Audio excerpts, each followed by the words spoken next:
ولم يكن له ولي من الذل وكبره تكبيرا ونشهد أن لا إله إلا الله وحده لا شريك له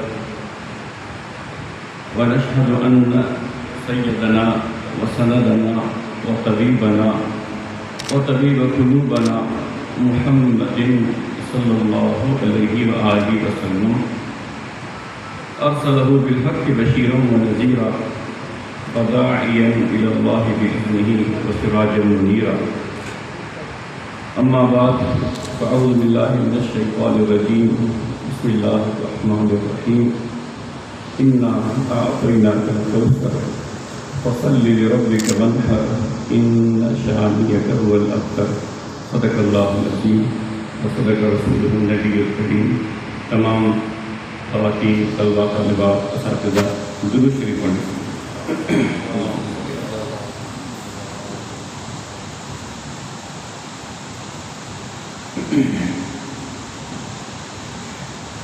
قرآن تیری رحمت کا دیوان نظر آیا.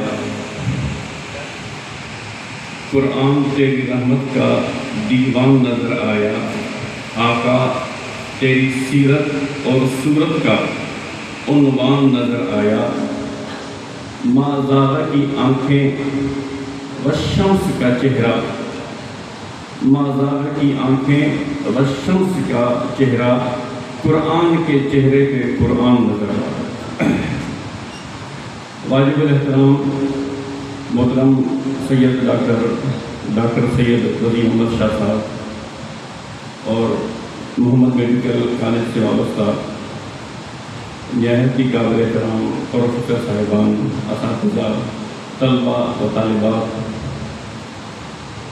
میں نہایت ہی شکر گزار ہوں ڈاکٹر صاحب کا کہ وہ میر خاص کے اوپر دو قسم کے انہوں نے احسانات کی. ایک طبعی طور پر اور ایک روحانی طور پر، کہ یہاں مریضوں کو اللہ تعالیٰ کے حکم سے شفا ملتی ہے. اور دوسرا جو دو محفلیں یہ کراتے ہیں، ایک یوم حسین کے عنوان سے اور دوسرا رسول اللہ صلی اللہ علیہ وسلم کی ولادت کے عنوان سے، یہ امت کو جمع کرنے کا ایک بہت بڑا ذریعہ ہے. اور میرے خیال سے اس وقت سب سے بڑا عمل یہی ہے کہ آپ امت کو ایک پلیٹ فارم دیں اور ایک جگہ جمع کریں. دنیا کا سب سے آسان کام ہے لڑائی کرانا، سب سے آسان کام ہے. اور دنیا کا سب سے مشکل کام ہے اختلافات کے باوجود ان کو ایک اسٹیج پہ بٹھانا. یہ ہمارے ایک معاشرے کا حسن ہے، اور اگر یہ حسن ختم ہو گیا تو پھر یہ معاشرہ باقی نہیں رہتا کہ آپ ایک دوسرے سے اختلافات رکھنے کے باوجود ایک دوسرے کا احترام کبھی نہ چھوڑیں. احترام ہمیشہ رہے. اختلافات ہونے چاہیے. اگر اختلافات نہیں ہوں گے تو پھر اسلام کے ذخائر حاصل نہیں کیے جا سکتے. حضور اکرم صلی اللہ علیہ وسلم نے کبھی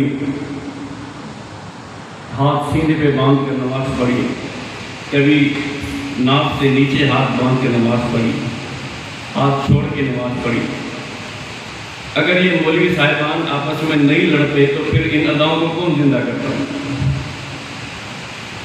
ان کی آپس کی لڑائی نے حضور اکرم صلی اللہ علیہ وسلم کی اداؤں کو زندہ رکھا ہوا ہے. حرم کے اندر میں بیٹھا تھا تو میں نے ایک شخص کو دیکھا کہ وہ خانہ کعبہ کے سامنے کھڑے ہو کر ایک ہاتھ سے دعا مانگ رہا تھا، اس کا دوسرا ہاتھ موجود تھا. تو میں بڑا حیران ہوا کہ یہ شخص ایک ہاتھ سے دعا مانگ رہا ہے. آپ یقین کریے اتفاق ہے. ادھر یہ چھوٹی چھوٹی کتابچے بانٹتے ہیں، کاؤنٹر بنے ہوتے ہیں، وہاں چھوٹے چھوٹے کتاب مفت میں دی جاتے ہیں. تو ایک دو کتاب میں نے اٹھا کے ہوٹل پہ چلا گیا، تو ویسے ہی بیٹھ کے پڑھتا رہا. تو پھر میں نے وہاں پر اسی ٹائم اللہ نے مجھے دکھایا کہ میں نے وہ حدیث دیکھی جس میں حدیث کا ذکر کر رہے تھے کہ حضور اکرم صلی اللہ علیہ وسلم خانہ کعبہ کا گھوڑے کے اوپر بیٹھ کے طواف کر رہے تھے. آپ کا ایک ہاتھ گھوڑے کے لگام پہ تھا اور ایک ہاتھ سے آپ دعا مانگ رہے. تو میں نے سمجھ گیا کہ اللہ اپنے نبی کی اداؤں کو زندہ رکھتا ہے، کسی نہ کسی شکل میں زندہ ہے. تو یہ اختلافات یہ نفرت کی علامت نہیں ہونی چاہیے. اختلافات رکھنا چاہیے، لیکن نفرت جہاں پر آ جاتی ہے وہاں پر بھی جہالت فروغ پاتا ہے.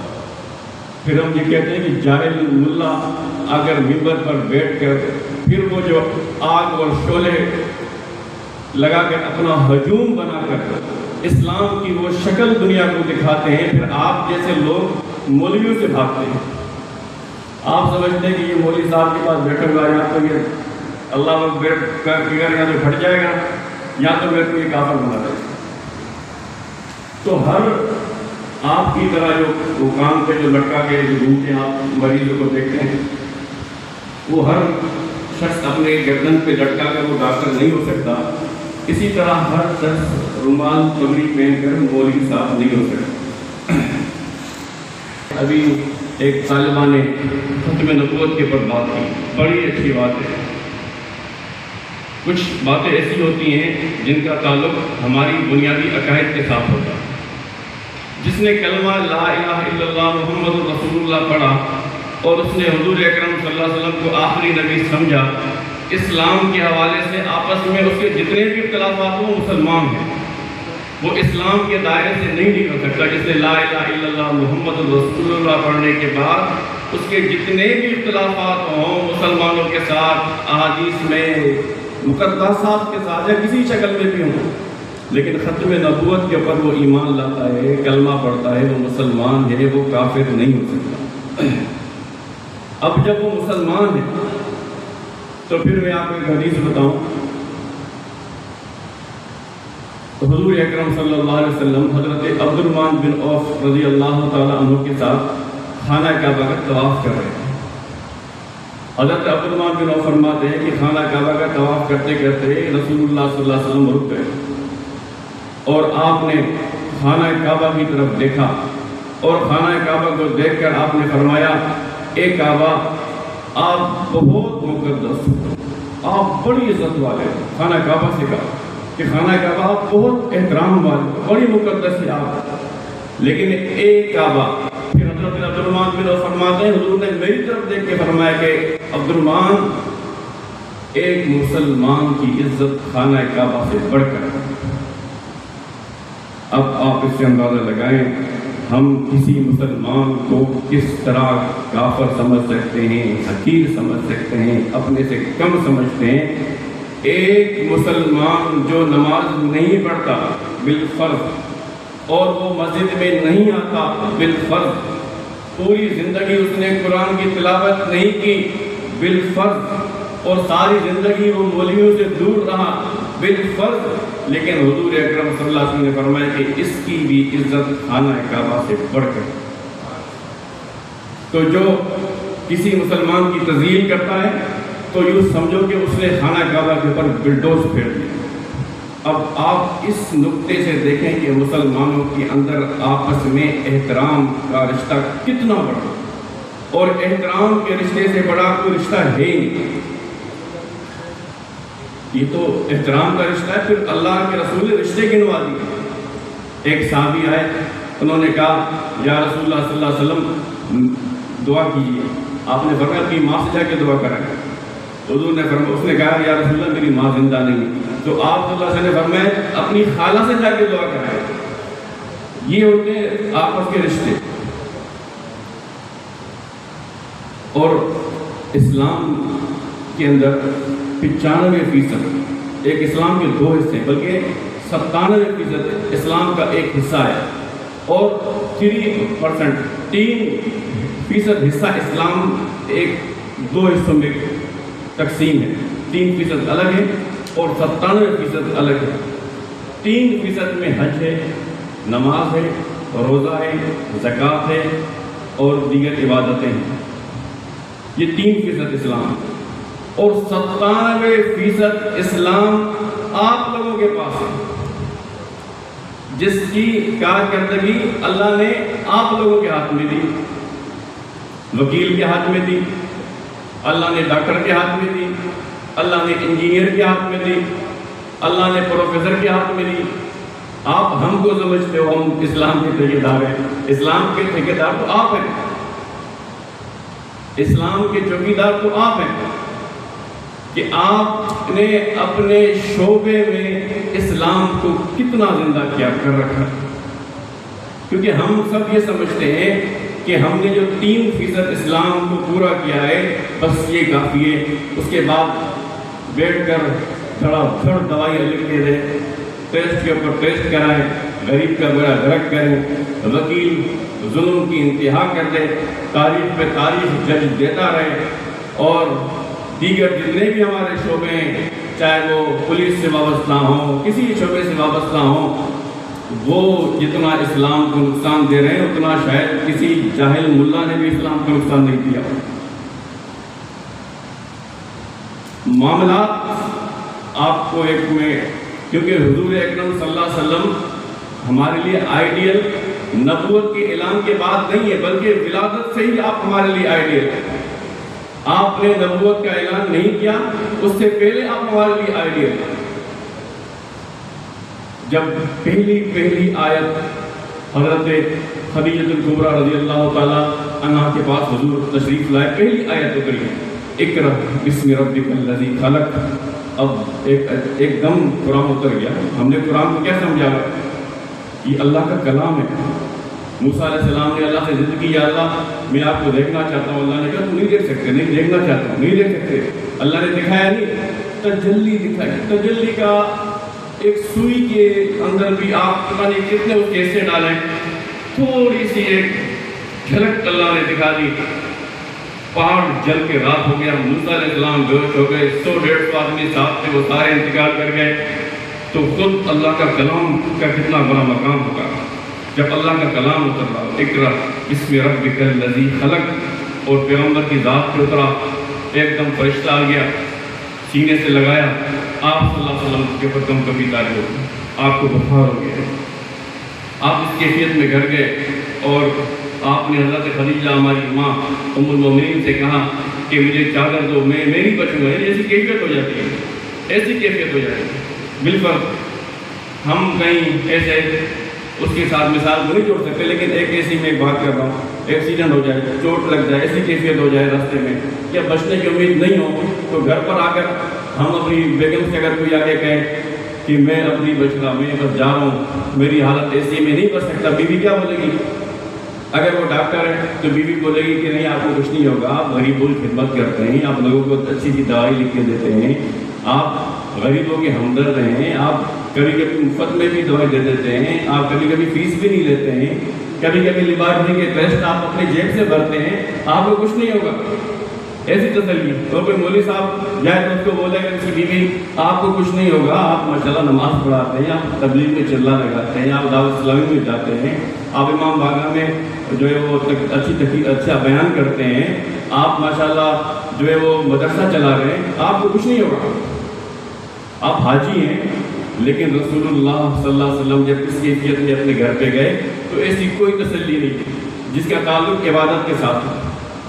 حضرت خدیجہ نے یہ نہیں کہا کہ میرے آقا آپ کو کچھ نہیں ہوگا، آپ اتنے اچھے نمازی ہیں، آپ اتنا اچھا ذکر کرتے ہیں، آپ حاجی ہیں، نہیں، بلکہ جو تسلی دی وہ اسلام کا 97% حصہ وہ جو اعلان نبوت سے پہلے کی زندگی بیان کی کہ میرے محبوب آپ کو کچھ نہیں ہوگا، آپ غریبوں کا خیال کرتے ہیں، آپ یتیموں کا سہارا ہیں، آپ گمشدہ چیز لوگوں تک پہنچاتے ہیں، آپ لوگوں کو ان کا راستہ دکھاتے ہیں۔ 10 کے قریب تسلیاں تھیں جس میں 97% اسلام تھا، جو کسی وکیل، کسی انجینئر، کسی ڈاکٹر، کسی جج، کسی جرنیل، کسی پولیس سے وابستہ، اور ہم سب کے لیے ہو رہے ہیں۔ تو اس قسم کی محفلیں اسی لیے کی جاتی ہیں کہ ہم اپنی زندگی کو بدلیں، اپنے آئیڈیل بدلیں، کہ ہمارا آئیڈیل رسول اللہ صلی اللہ علیہ وسلم کی ذات گرامی۔ اسلام کوئی ملا اعظم کا نام نہیں، اسلام ہم سب کا مذہب ہے۔ ہم اپنے اپنے شعبے میں بیٹھ کر اپنے اندر بہتری لا کر، اپنے معاشرے کے اندر کی بہتری لا کر ہم اسلام کی خدمت کر سکتے ہیں۔ اور پھر اسلام صرف مسلمانوں کا نہیں، جیسے میرے بھائی نے فرمایا، اسلام غیر مسلموں کا بھی ہے، ان کے لیے بھی ہے۔ اور اس کے لیے میں ایک آپ کو روایت بتاتا ہوں، حضور اکرم صلی اللہ علیہ وسلم کی حاتم طائی مسلمان نہیں تھا، لیکن حاتم طائی بڑا سخی آدمی تھا، اور تاریخ میں اس کی صحاوت کے اتنے بڑے قصے ہیں۔ وہ ایک تاریخ کی کتاب میں آتا ہے کہ حاتم کے لشکر گزر رہا تھا تو ان کو پڑاؤ ڈالنا پڑا رات کو، تو کسی نے کہا یہ حاتم طائی کی قبر ہے، ان کو بھوک لگی ہوئی تھی، تو ایک نے حاتم طائی کی قبر کو لات مار کے کہا کہ ہم بھوکیا میں کھانا کھلاؤ۔ تو رات کو حاتم طائی اپنے بچے کو خواب میں آیا اور اس نے کہا کہ میرے قبر کو لات ماری ہے، جا کے ان کو کھانا کھلاؤ۔ اور اس کا بچہ رات کو آیا اور اس نے اونٹ کاٹ کر ان مسافروں کو کھلایا، لیکن مسلمان نہیں تھا۔ اس کی بیٹی نے حضور اکرم صلی اللہ علیہ وسلم کے خلاف جنگ کی اور لشکر لے کر آئی، حضور اکرم صلی اللہ علیہ وسلم کے خلاف حملہ کیا اور گرفتار ہوئی۔ گرفتار کر کے اس کو حضور اکرم صلی اللہ علیہ وسلم کو اس لڑکی کو حضور اکرم صلی اللہ علیہ وسلم کے سامنے لا کر کھڑا کیا گیا کہ یہ اس نے حملہ کیا، گرفتار کر کے لایا گیا۔ اب وہ کافر کی بیٹی تھی، غیر مسلم کی بیٹی تھی، اس کے سر پہ دوپٹہ نہیں تھا۔ حضور اکرم صلی اللہ علیہ وسلم نے اپنی چادر، جس پر ہمارا ایمان ہے کہ پوری جنت ایک طرف، ہمارے نبی کی چادر ایک طرف، اللہ کے رسول نے وہ چادر کہا کہ یہ چادر اس کے سر پہ رکھو، تو کسی نے کہا کہ یا رسول اللہ یہ تو کافر کی بیٹی ہے، یہ تو غیر مسلم کی بیٹی ہے، یہ تو ہندو کی بیٹی ہے، یہ تو سکھ کی بیٹی ہے، یہ تو عیسائی کی بیٹی ہے، یہ تو یہودی کی بیٹی ہے۔ تو حضور اکرم صلی اللہ علیہ وسلم نے فرمایا بیٹی بیٹی ہوتی ہے، چاہے مسلمان کی ہو چاہے کافر کی۔ تو ہمارے نبی تو رحمت للعالمین ہے، اور جدھر تنگ نظری آئے گی وہاں پر اسلام کا بھی نقصان ہوتا ہے، وہاں پر اس شعبے کا بھی نقصان ہوتا ہے، وہاں پر تنگ نظری کرنے والا ایک بند گلی میں رہتا ہے۔ آپ نے اکثر دیکھا ہوگا جو تنگ نظر لوگ ہوتے ہیں ان سے ان کے گھر والے بھی بیزار ہوتے ہیں، اس کی بیوی بھی اس سے بیزار ہوتی ہے۔ کتنا کیسے تنگ نظر لوگ، چاہے وہ مذہبی ہو چاہے غیر مذہبی۔ تنگ نظری اسلام میں نہیں، اسلام میں وسعت نظری ہے۔ اسلام عالمین کے لیے، اسلام کے واسطے جانوروں کے بھی حقوق ہیں، مرغیوں کے حقوق ہیں، بکروں کے حقوق ہیں، اونٹ کے حقوق ہیں، بیل گاڑیوں کے حقوق ہیں، پرندوں کے حقوق ہیں۔ انسان تو پھر انسان ہوتا ہے۔ وسعت نظری جس بھی طبقے کے اندر ہوتا ہے، اللہ تعالیٰ اس طبقے کو ترقی عطا فرماتا ہے، اور جس طبقے میں وسعت نظری نہیں ہوتی، میں ایک مثال دے رہا ہوں، ہو سکتا ہے کوئی اس کو محسوس کرے، پتہ نہیں وہ کس لیول پہ اس کو سوچے، لیکن ایک میں آپ کو جنرلی مثال دیتا ہوں۔ جیسے ہماری یہ تبلیغی جماعت والے، اختلاف ہو سکتا ہے لوگوں کا ان کے ساتھ، لیکن ان کے اندر وسعت نظری ہے، ہر ایک کے پاس جاتے ہیں، ہر ایک سے ملتے ہیں، ہر ایک کو بلاتے ہیں، ہر ایک کو جوڑتے ہیں، تو آپ دیکھیں ان کے کام کے اندر کتنا اضافہ ہوتا ہے۔ پہلے وہ ایک اجتماع کرتے تھے، اب وہ 4 اجتماع کرتے ہیں۔ کوئی بھی طبقہ ہو، جب اس کے اندر وسعت ہوگی نظر کے اندر، اللہ اس کو ترقی دے گا، چاہے وہ کسی طبقے سے بھی تعلق رکھتا ہو، چاہے وہ ڈاکٹر ہو۔ آپ تنگ نظر جو بندہ ہوتا ہے، اور اس کی باتیں، ہم اس معاشرے میں رہتے ہیں، واقعتاً اس کے گھر والے بھی اس سے تنگ آ رہے ہیں۔ اس کی نظر میں بیوی کی کوئی عزت نہیں ہوتی، بیوی کے اوپر 100% سارا دن غصے میں ہوتا ہے، گھر میں آتا ہے غصے میں۔ تنگ نظر آدمی ہر وقت غصے میں رہتا ہے، کیونکہ وہ سمجھتا ہے کہ میں اچھا ہوں، میرے سوا سب برے ہیں۔ اور اسلام جو ہمیں دعوت دیتا ہے وہ یہ دیتا ہے کہ آپ یوں سوچیں کہ اس پورے حال میں سب سے برا میں ہوں، اور اس حال میں جتنے بھی لوگ ہیں وہ سب مجھ سے اچھے ہیں۔ آپ شہر میں چل رہے ہیں تو اس شہر میں یہ سوچیں جتنے بھی لوگ ہیں وہ سب مجھ سے اچھے ہیں، سب سے برا اور سب سے گرا ہوا انسان جو میں ہوں، یہ سارے اچھے ہیں۔ یہ ترقی کی بنیاد ہوتی ہے کسی معاشرے کے اندر۔ اس لیے حضور اکرم صلی اللہ علیہ وسلم نے وسعت نظری کا درس دیا۔ آپ نے ہر شخص کو اپنے سینے سے لگایا، ہر شخص کو آپ نے عزت دی۔ آپ کے پاس کوئی آتا، ہر شخص سے کھڑے ہو کے ملتے، ہر آدمی یہ سوچتا تھا کہ حضور اکرم صلی اللہ علیہ وسلم سب سے زیادہ محبت مجھ سے کریں۔ یہ ایک دعوت اسلام ہے جس کو ہم کھو چکے۔ ہم نے صرف عبادت کو ہی اسلام سمجھا اور اپنے سارے معاملات کو ہم نے اسلام سے نکال دیا، یہاں تک کہ ہمارے گھر کے اندر بھی ہم نے اسلام کو نکال دیا۔ اور ہم گھر کے اندر بھی اسلام کو زندہ کرنے کا مقصد یہ سمجھتے ہیں کہ اپنے بچوں کو نماز پہ لگائیں، یہی کافی نہیں ہوتا، بلکہ اپنے بچوں کو وہ تربیت دیں جو رسول اللہ صلی اللہ علیہ وسلم کے گھر میں تربیت ہوا کرتی۔ حضور اکرم صلی اللہ علیہ وسلم نے فرمایا، ایک معاشرتی مثال آپ کو دیتا ہوں، حضور اکرم صلی اللہ علیہ وسلم نے فرمایا جو شوہر اپنے گھر پہ آئے اور اپنی بیوی کو دیکھ کے مسکرائے اور جواب میں بیوی اس کو دیکھ کے مسکرائے تو رسول اللہ صلی اللہ علیہ وسلم نے فرمایا ان دونوں کو دیکھ کر اللہ مسکرا۔ یہ اسلام کی ایسی بنیاد گھر کے اندر رکھی جاتی ہے جس میں رشتے گنائے جاتے ہیں بچوں کو کہ بھائی یہ تمہارا چچا ہے، یہ تمہارا تایا ہے۔ آپ دیکھیں، میں یہ بات اپنی سمیٹتا ہوں، حضرت حمزہ رضی اللہ تعالیٰ عنہ کو جب شہید کیا گیا، جو رسول اللہ صلی اللہ علیہ وسلم کے چچا تھے، آپ محبت دیکھیں، جب قاتل گھوم پھر کر اگر مسلمان ہو گیا اور حضور صلی اللہ علیہ وسلم کا ارادہ تھا کہ میں اس کو چھوڑوں گا نہیں، میں تو آپ کو بے چینی تھی کہ میرے چچا کو قتل کیا۔ آپ ہم سب سوچیں کیا ہم کو اپنے چچاؤں سے ایسی محبت ہے کسی کو؟ نہیں، ہم لڑائی کا سبب بنتے ہیں، ہم بچے اپنے باپ اور چچا میں لڑائی کا سبب بنتے ہیں، ہم بچے اپنے باپ اور چچا کے کان بھرتے ہیں، ایک دوسرے کے خلاف دو بھائیوں کو کھڑا کر کے، اور ہم سمجھتے ہیں کہ ہم اپنے باپ کی ساتھ وفاداری کر رہے ہیں۔ تو حضور اکرم صلی اللہ علیہ وسلم کے سامنے آ گیا اور اس نے آ کر کلمہ پڑھا، لا الہ الا اللہ محمد رسول اللہ، تو حضور نے فرمایا تم مسلمان ہو گئے، تمہارے گناہ سارے معاف ہو گئے۔ لیکن چچا کی محبت میرے دل میں اتنی زیادہ ہے کہ تم میرے سامنے نہیں آیا کرو، کیونکہ جب تم میرے سامنے آتے ہو تو مجھے میرے چچا یاد ہے۔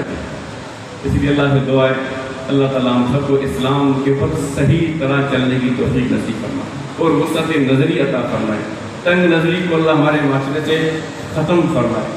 آپ جس شعبے میں کام کر رہے ہیں اللہ تعالیٰ آپ کو بھی ترقی نصیب فرمائے، ڈاکٹر صاحب کی خدمات کو اللہ قبول فرمائے، وہ محمد بھی، احمد بھی، محمود بھی، حسن مطلق کا شاہد بھی، مشہود بھی، علم و حکمت میں وہ غیر محدود بھی، ظاہراً امیوں میں اٹھایا گیا، اس کی شفقت ہے بے حد و بے انتہا، اس کی رحمت تخیل سے بھی زیادہ، جو بھی عالم جہاں میں بنائے گئے اس کی رحمت کے صدقے بسائے گئے، حشر کا ڈر مجھے کس لیے ہو لوگوں، میرا آقا ہے وہ، میرا مولا ہے وہ، جس کی جھولی میں جنت سجائی گئی، جس کے ہاتھوں سے حوض کوثر لٹایا گیا۔ تو آخر دعوانا الحمدللہ۔